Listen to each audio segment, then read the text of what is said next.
नमस्कार दोस्तों, आज हम टेरिडोफाइट पादपों के सामान्य लक्षणों को पढ़ने जा रहे हैं। जैसा कि दोस्तों टेरिडोफाइट पादप की प्रीवियस वीडियो में हम ये पढ़ चुके हैं कि टेरिडोफाइट पादप वे पादप होते हैं जिनकी पत्तियों की आकृति पक्षियों के पंख के समान होती है।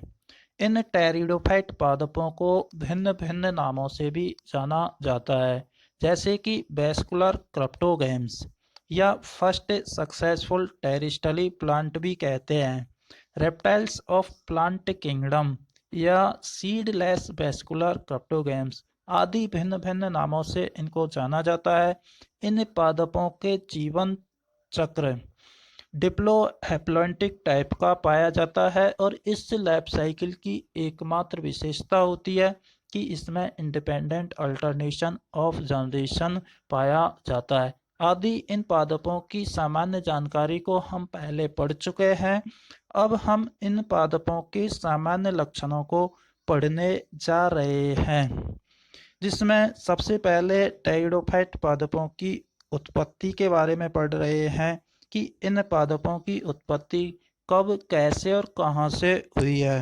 तो पैलियोबॉटनिकल स्टडीज रिवेल दैट पुरा वनस्पति विज्ञान के अध्ययन ये प्रकट करते हैं, बताते हैं कि pteridophyte were originated about 400 million years ago in the Silurian period of Palaeozoic era. कि टेरिडोफाइट पादपों की उत्पत्ति 400 मिलियन वर्ष पहले पैलियोजोइक महाकाल के सिल्यूरियन पीरियड में इन पादपों की उत्पत्ति हुई थी। And these plant were dominant on the earth during Devonian period.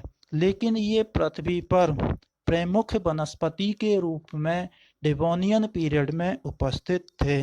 अर्थात हम ये कह सकते हैं कि टेरिडोफाइट पादपों की उत्पत्ति सिल्यूरियन पीरियड में हुई थी, जबकि प्रमुख वनस्पति के रूप में पृथ्वी पर ये डेवोनियन पीरियड में पाए जाते थे। Their origin to theory was given by scientists। अलग अलग साइंटिस्टों ने इनकी उत्पत्ति के विषय में दो थ्योरी प्रस्तुत की है, जिसमें फर्स्ट थ्योरी का समर्थन करने वाले कुछ वैज्ञानिक हैं, जैसे स्कॉट फ्रिस आदि वैज्ञानिकों के अनुसार pteridophyte are originated from different class of algae. कि टेरिडोफाइट पादपों की उत्पत्ति एल्गी की भिन्न भिन्न क्लास से हुई है। अलग अलग एल्गी की क्लासों से इन पादपों की उत्पत्ति हुई है। जबकि सेकंड मत का समर्थन करने वाले कुछ वैज्ञानिक जैसे कैंपबेल, वेबर आदि वैज्ञानिकों ने यह बताया कि pteridophyte are originated from hypothetically archegonious land plant.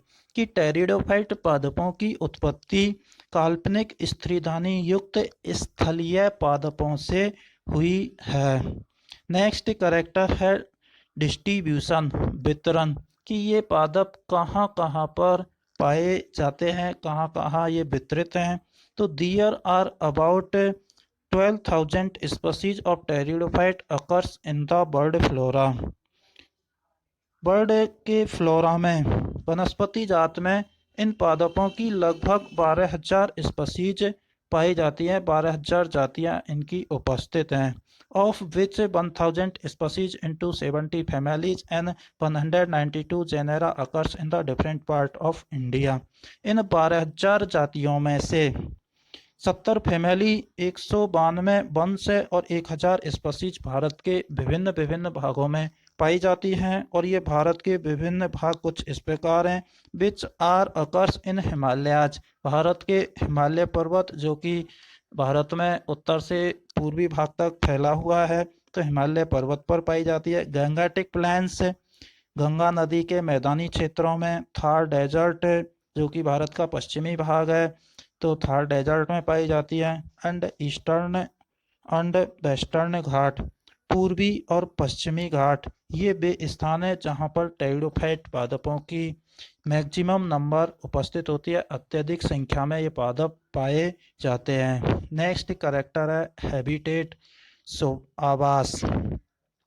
Most pteridophyte are terrestrial plant. मुख्यतः टेरिडोफाइट जो पादप हैं ये टेरिस्टल हैं, स्थलीय हैं, यानी अपना जीवन चक्र स्थल पर पूरा करते हैं, लेकिन and grow in the moist and सैडी place, ये वृद्धि करते हैं ऐसे स्थान जहाँ पर आर्द्रता और छाया वाले स्थान होते हैं, उन पर ये अत्यधिक ग्रो करते हैं।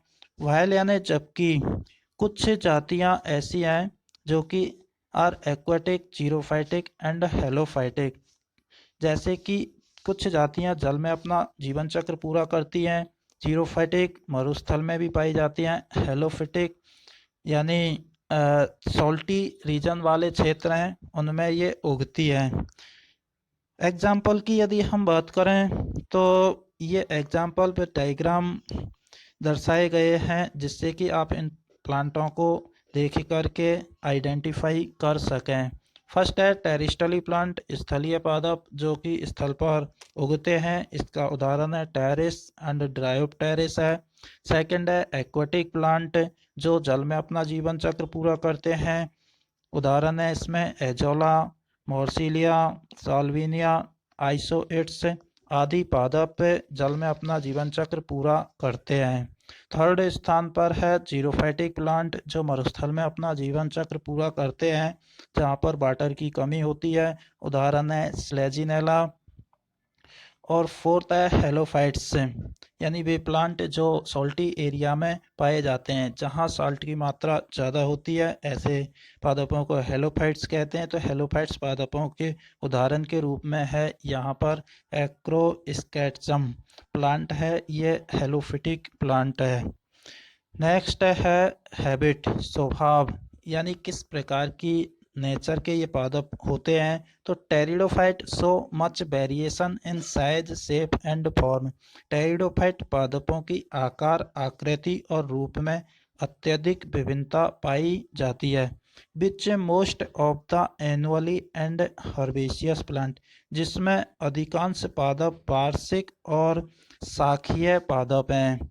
While some plant are large and perennial tree, जबकि कुछ पादप बड़े और बहुवर्षीय वृक्ष के रूप में पाए जाते हैं। यहाँ हर्बेशियस प्लांट के उदाहरण के रूप में साइलोटम है, स्लेजिनेला है, लाइकोपोडियम है, ये एक वर्ष में ही अपना जीवन यापन पूरा कर लेते हैं और हर्बेशियस शाखीय प्रकृति के होते हैं, अर्थात इनकी लंबाई ज़्यादा नहीं होती।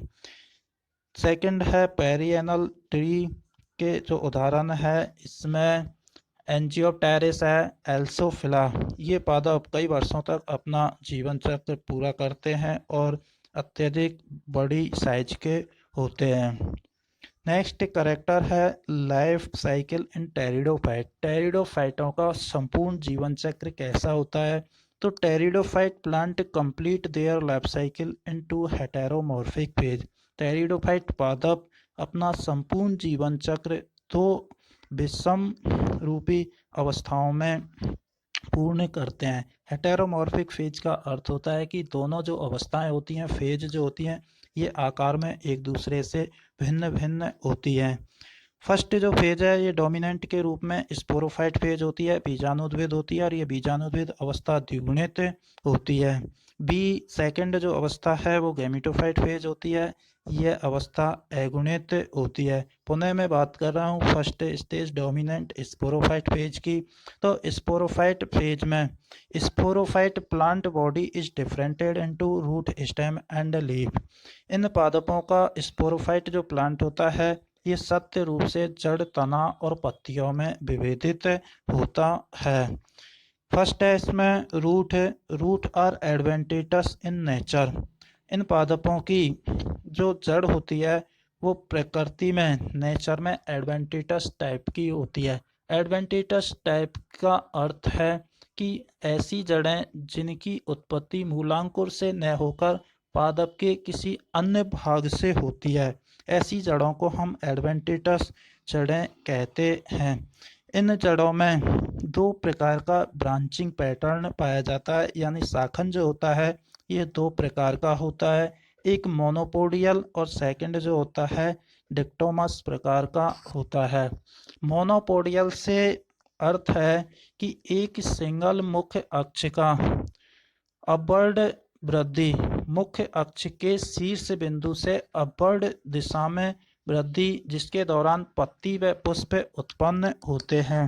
अर्थात हम ये कह सकते हैं कि ये एक मेन एक्सिस है और इस मेन एक्सिस पर एक सिंगल बिंदु है जहाँ से स्टेम की ग्रोथ होती है। तो इस ग्रोइंग पॉइंट में लगातार अपवर्ड दिशा में वृद्धि होती है और अपवर्ड दिशा में वृद्धि होने से लीफ उत्पन्न होती है। फिर ये ग्रोइंग पॉइंट वृद्धि करता है, फिर लीफ आती है, फिर वृद्धि करता है और इसमें लीफ पुष्प आता है। तो शीर्ष बिंदु के अपवर्ड दिशा में वृद्धि, जिसके दौरान फ्लावर व लीफ उत्पन्न होती हैं, इस प्रकार का जो ब्रांचिंग पैटर्न होता है इसे हम मोनोपोडियल ब्रांचिंग पैटर्न कहते हैं। जबकि सेकंड प्रकार का जो ब्रांचिंग पैटर्न है वो डिक्टोमस प्रकार का होता है और इस प्रकार के ब्रांचिंग पैटर्न में मुख्य अक्ष जो होता है, स्टेम जो होता है, स्टेम के शीर्ष पर ग्रोइंग पॉइंट पाया जाता है और इस ग्रोइंग पॉइंट में इक्वली डिवीजन होगा, समान रूप से डिवीजन होता है और समान रूप से डिवीजन होने से दो समान शाखाओं का निर्माण होता है। इन शाखाओं का शीर्ष भाग पुनः समान रूप से विभाजित होता है और विभाजित होकर के दो समान शाखाओं का निर्माण करता है। तो इस प्रकार का विभाजन पैटर्न, शाखाओं का जो पैटर्न है, इसे हम डिक्टोमस टाइप का ब्रांचिंग पैटर्न कहते हैं।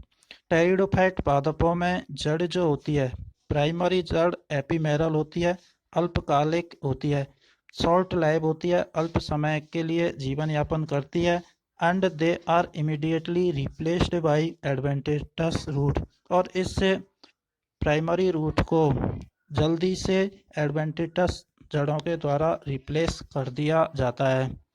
नेक्स्ट है stem. Stem is erect. Erect का अर्थ होता है सीधा होता है और प्रोस्टेट प्रकार का पाया जाता है। सेकंड है इन सम टेरिडोफाइट स्टेम। कुछ टेरिडोफाइट पादप ऐसे होते हैं जिनका स्टेम जो होता है ये ज़मीन के अंतर्गत पाया जाता है। जैसे कि इस चित्र में मैं आपको दिखा पा रहा हूँ कि इनका स्टेम है ज़मीन के अंतर्गत होता है और ऐसे स्टेम को हम रिजोम्स के नाम से जानते हैं, प्रकंद कहते हैं। Most of the pteridophyte are herbaceous stem. अधिकांश टेरिडोफाइट पादपों का जो स्टेम है ये शाकीय प्रवृत्ति का होता है, लेकिन कुछ टेरिडोफाइट पादपों में ये बूढ़ी प्रकार का होता है और बूढ़ी प्रकार का यदि हम देखें तो ये पेरिएनल ट्रियो में पाया जाता है। फोर्थ है the stem is usually branched. Stem जो होता है साधारणतः शाखित होता है, शाखाएं इसमें पाई जाती हैं। द ब्रांचिंग में भी मोनोपोडियल और डिक्टोमस, जिसको मैं पहले रूट में बता चुका हूँ कि मोनोपोडियल शीर्ष भाग वृद्धि करने के दौरान इसमें पत्ती और पुष्प धारण करता है, जबकि डिक्टोनोमस में equal division of a terminal bud into two equally branch की उत्पत्ति होती है। नेक्स्ट है branch do not arise from the axil of leaves. Branch शाखाएं जो होती हैं इसमें पत्तियों के पास से अराइज यानी उत्पत्ति नहीं होती। लास्ट है stem and root have the permanent growing region at the apex.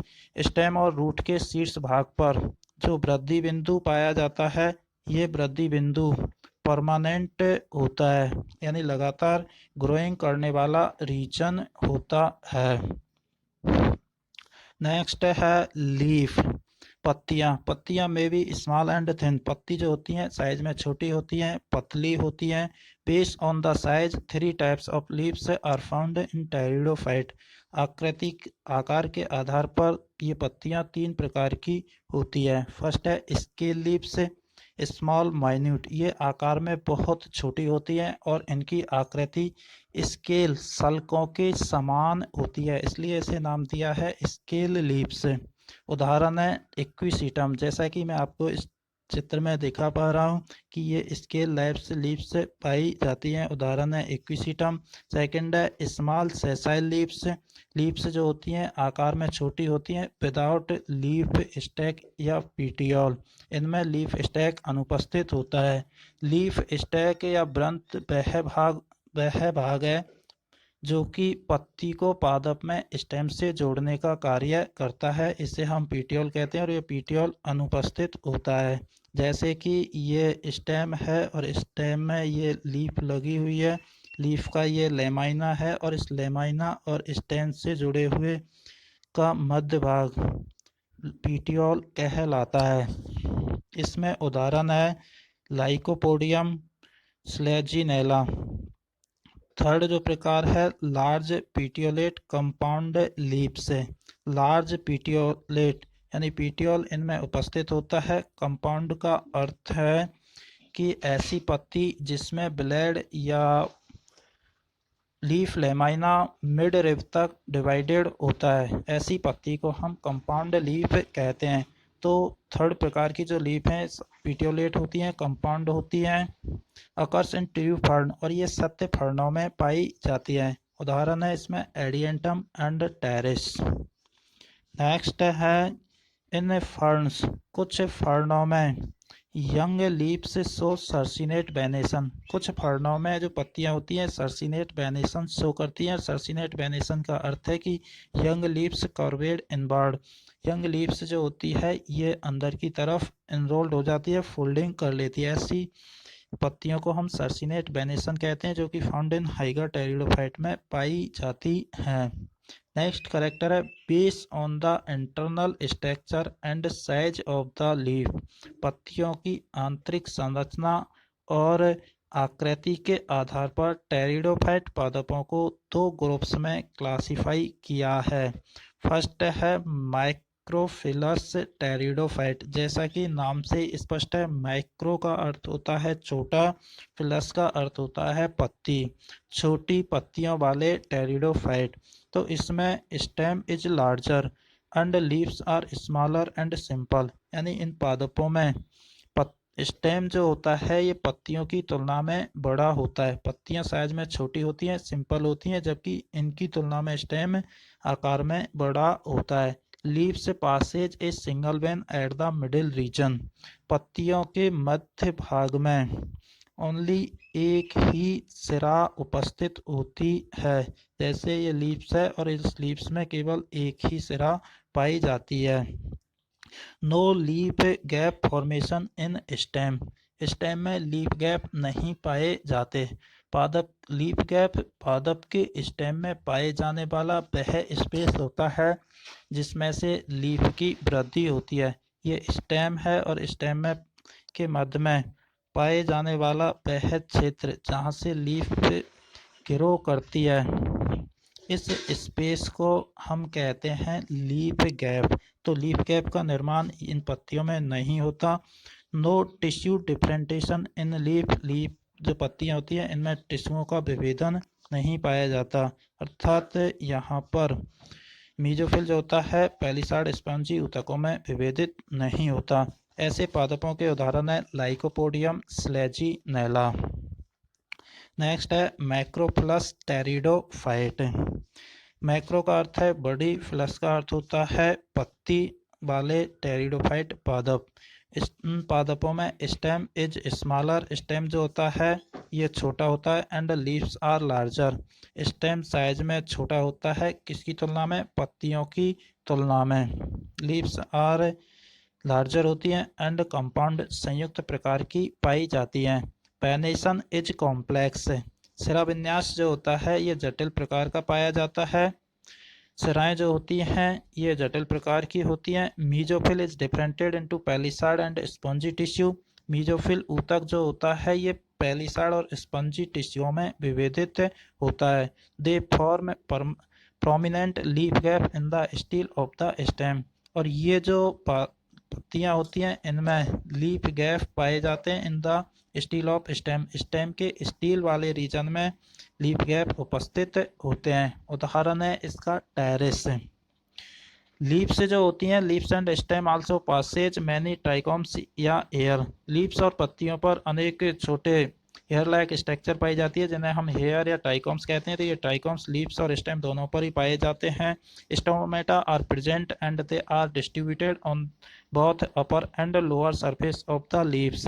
Stomata जो होते हैं इन पत्तियों पर उपस्थित होते हैं और इनका वितरण पत्तियों की अपर और लोअर सरफेस दोनों ही सतहों पर ये पाए जाते हैं। नेक्स्ट है वेस्कुलर टिश्यू इन टेरिडोफाइट कि टेरिडोफाइट पादपों में वेस्कुलर टिश्यू संवहनी ऊतक किस प्रकार के होते हैं। तो ये टेरिडोफाइट वे पादप हैं जिनमें सबसे पहले वेस्कुलर टिश्यूओं की उत्पत्ति हुई थी, जो कि ये इन पादपों को टेरेस्ट्रियल स्थल पर रहने के लिए एडेप्टेशन प्रदान करते हैं।